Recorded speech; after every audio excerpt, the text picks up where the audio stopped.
Hey there, I'm playing a game of Lee versus Grant, the Wilderness Campaign of 1864, and I know there's two or three, I'm not sure exactly, other videos out there of this game. I thought I'd just record some short observations on it. I'm enjoying it quite a bit. I've played only introductory scenarios, which are essentially just one turn kind of practice scenarios before, some year or so ago. Now I'm on turn 3 of the campaign game, which is turn 9, which has 9 turns, and in each turn you have 3 action cycles.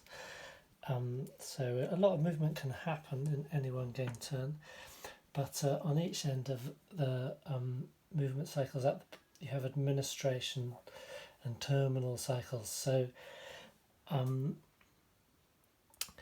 essentially they are important for building supply bases, such as the one which is being built here, and destroying railroads, such as the one which is destroyed at this point. Now, you can essentially see all the forces that are on the map at the moment. There's just a little bit, you can't see up there, there's a Confederate force there. The forces are all leader counters with manpower markers beneath them, either cavalry infantry divisions or infantry corps. Essentially what you're looking at is you have Richmond here, and Manchester and Petersburg here. Now these are the main victory objectives for the Union, and all these markers here indicate static garrisons. There's some in these places here. Then at the beginning of the game, you start with some Union have steamed up the James River here. They've deposited a supply base, and there's supply depots there, and they started sort of bottled up. They had they've got 2 garrisons, opponent garrisons here. Essentially, they were building up their forces, obviously preparing for a strike on Richmond, but the game dictates that within this area, this is the river. Where the river has a solid black line, it cannot be bridged, it cannot be crossed, and it cannot even be bridged. And also the units here, they're inactive for the first 2 turns. So it gave the chance for the Richmond forces. There's 4 divisions around Richmond, so 4 division leaders with about 2 troops each, 1 or 2 manpower each, which I think manpower is 10,000 men. It gave them a chance to sort of move out. They eliminated a small Union force here and then blockaded the Union in here. Essentially, they were trapped in this bend in the river here, seeing as it's uncrossable. Now, here, and a hex side in between those 2 there is crossable if once a bridge is built. Bridges don't get built until you get a Union bridge train, which is popped up on the map there, until you use it. That only happens through random events. Random events don't start till turn 3. The Union were really lucky, and they got a bridge train on turn 3 at the beginning. So they moved a fellow back here, and he's trying to build a bridge there. So the idea is then they can sort of bring a force around here to divide the Confederate defenders. The Confederates whizzed round, and they have a force there that is fortifying the other side of the river to stop that. The rest of the Union, they broke out because they have a lot more manpower than the Confederates. And so the Confederates have retreated back here. They're going to be making a stand on creek there, and they'll work their way back as and when they have to. Then up in the north, the game starts with the Union are kind of massed here, and they have their supply base and depots here. Now the depots can move. I haven't moved any yet. They have to move to supply bases. They can only start building new supply bases on turn 2, and I didn't realise I could do it without a leader. So I put a leader here on this 3rd turn and have started to build a supply base. Originally the Union I thought I'd bring them down here on the rail line here, because they gain points for burning the Confederate. You see there's one burnt there and there's one burnt here, Confederate railway stations. And then also each line of track, not this one because that terminates there, which is in Union hands, but the rest of the lines are in the Union rail net. So if the Union can't take Richmond, they can win the game through victory points from cutting these rail lines. So that they sent a unit quite quick. The Confederates were up here, sort of entrenched and fortified. So my Union originally started to come around here, and the Confederates sent one Ewell over here, so whole corps over here. So some Union had to retreat back to defend their, or sort of move over this way to defend their supply base and cope with Ewell, who is now here. So he moved to try and threaten the supply base being built there. The point is that if you're 15 hexes away from a supply base, which from this base, the original starting one, is about here, you gain no attrition. But the Union need to defeat these garrisons here, and then they can move on to Richmond, because it's going to be quite hard to fight their way through over the creeks, and this river's uncrossable or along here. So there's a ford here. There's a ford here and here, but essentially that's a lot more easily defendable. They need to move through that point, essentially. So they need a supply base even just a little bit forward, and that will give them enough length to reach there without suffering from attrition. They don't want to attrite because victory points are also judged on manpower losses. So if Richmond or Manchester, Petersburg aren't taken, then the Union again hoping to gain manpower losses against the Confederates, burnt stations and cut rail lines.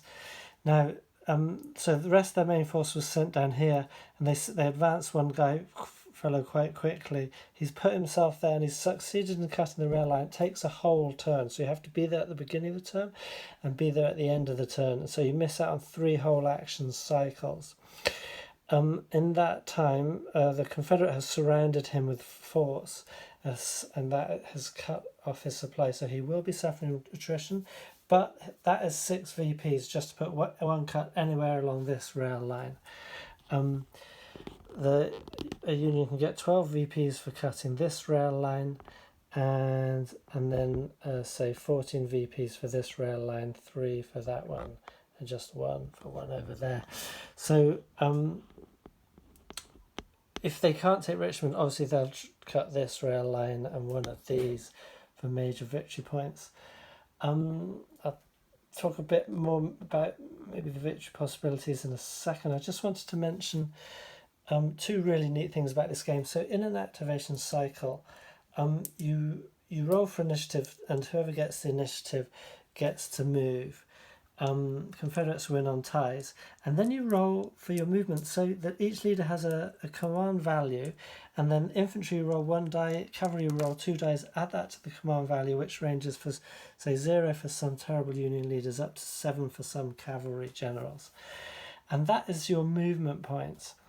Now you can't see it so well at the moment, but if we zoom in here, you can see you've got turnpikes, and then these yellow lines are regular roads, so it's just 1 movement point on these. In the clear it's 2 movement points, and in broken it's 3, and in forest 6 whole movement points. So movement is very slow once you're off the road track, but it can be very fast depending on your role when you're on the road net. Also, you can force march, which means you're just disorganized, so you sort of have a less effective manpower for any combat you might be engaging in that action cycle, which is +2 and +4 for infantry and cavalry respectively. So that gives you a little bit of a bonus. And if you didn't, you can calculate your value 1 on the die and that plus to get a minimum. So that's movement, and there are zones of control, but a zone of control only extends in all the 6 hexes around. And if an enemy moves into your zone of control, they have to stop. If you have a combat value of 4 or more, that's the manpower value, not the command rating of the leader, which works for the movement. If you have 4 or more combat value, so you've got lots of manpower, you can have a zone of control in all the hexes around you. If you have less than that, which a lot of the Union, like all of the Richmond forces, I mean a lot of the Confederate, all of the Richmond forces and all the cavalry guys do at the moment, the Union could potentially buff up a cavalry division up to 40,000 force manpower points. If you don't have that, then you can only have a zone of control on the road network, which is interesting. So you can slip past units if you're not going along the road. Obviously, your movement rate is a lot slower, but that is possible. Then another nifty thing about this is for supply. So, like I said, over 15 hexes from a supply base or a depot,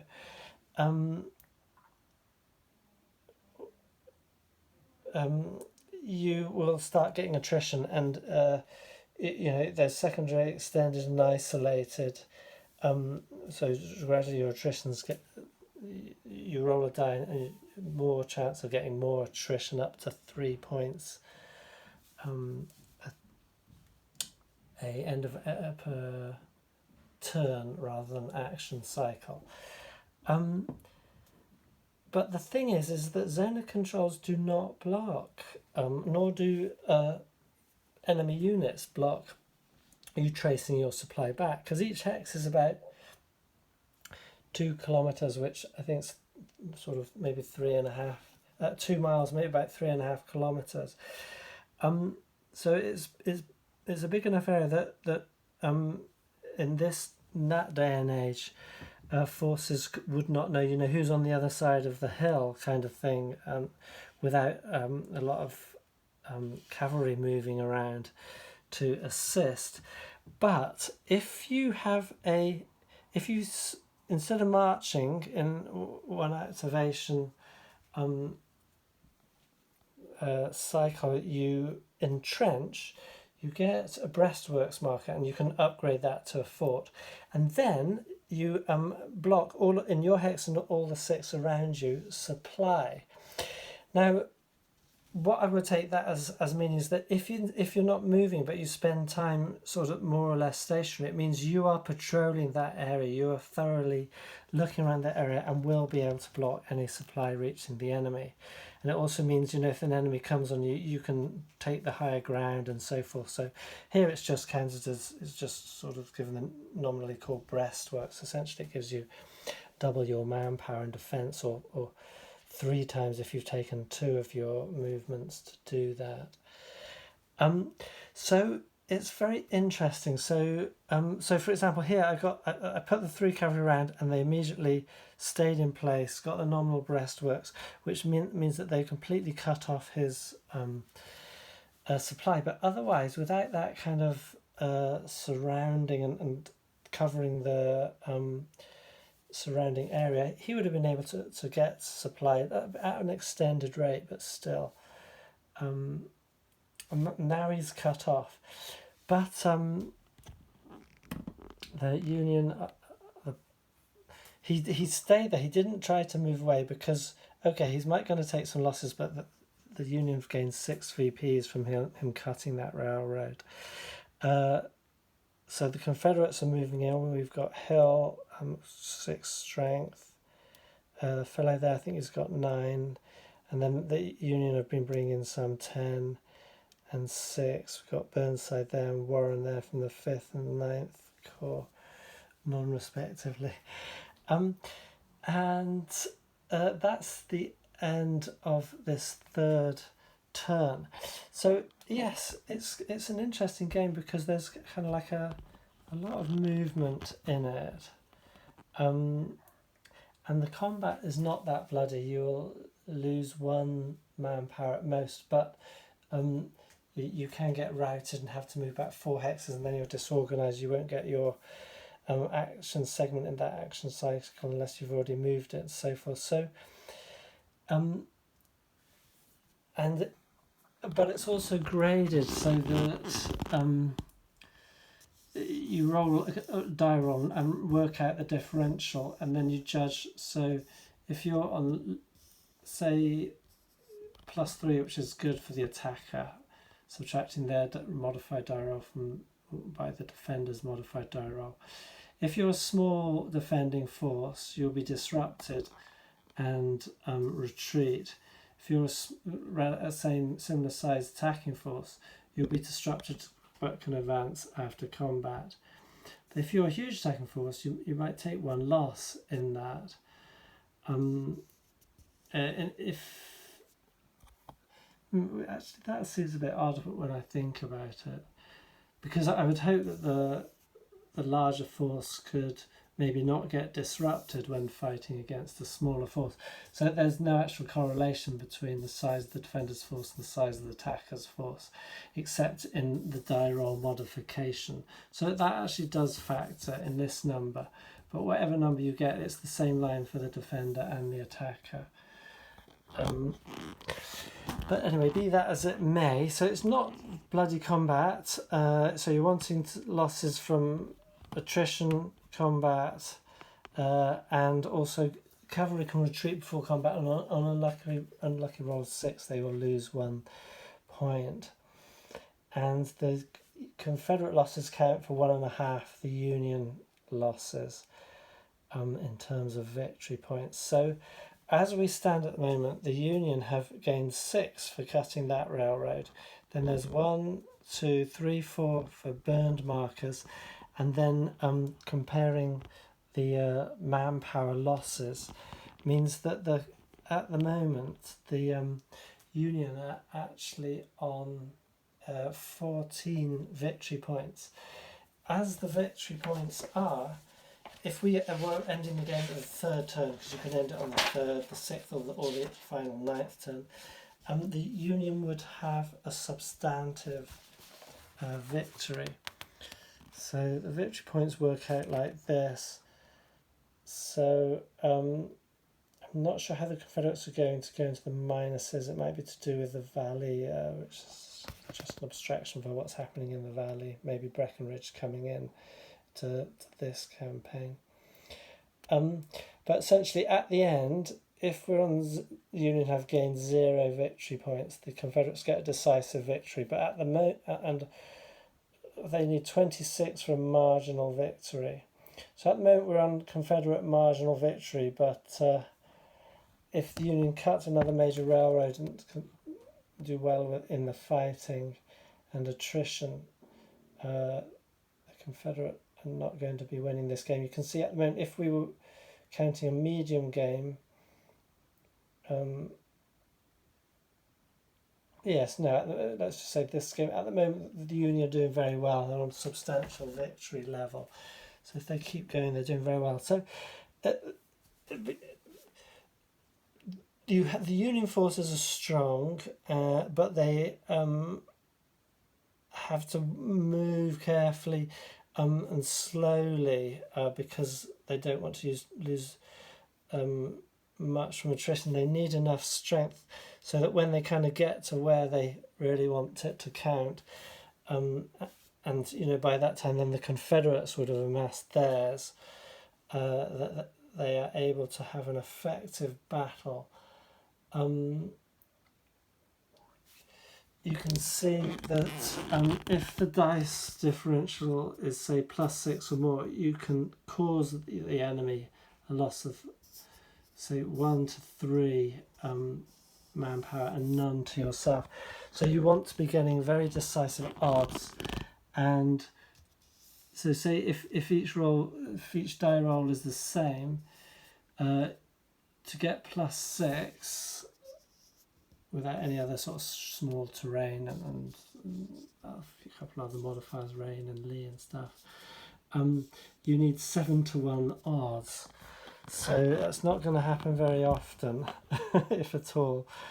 So it's more going to be a number of smaller, less decisive battles. So the Union are moving sort of quite slowly, and the Confederates obviously have to sort of play a kind of a wily game. I haven't actually figured out what they need to do in that respect yet. All I'm attempting is, I made that thrust and then aborted it because it was successfully parried against the supply base.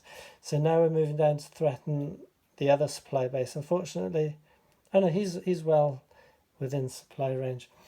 And this fellow's moving up to try and knock out the Union railroads here, which will be supply sources for the Union fellows moving down here. So he's hoping from that to cause either attritional losses or for them to divert forces back to take him out, or even they can, through reinforcements, some forces could be brought on maybe.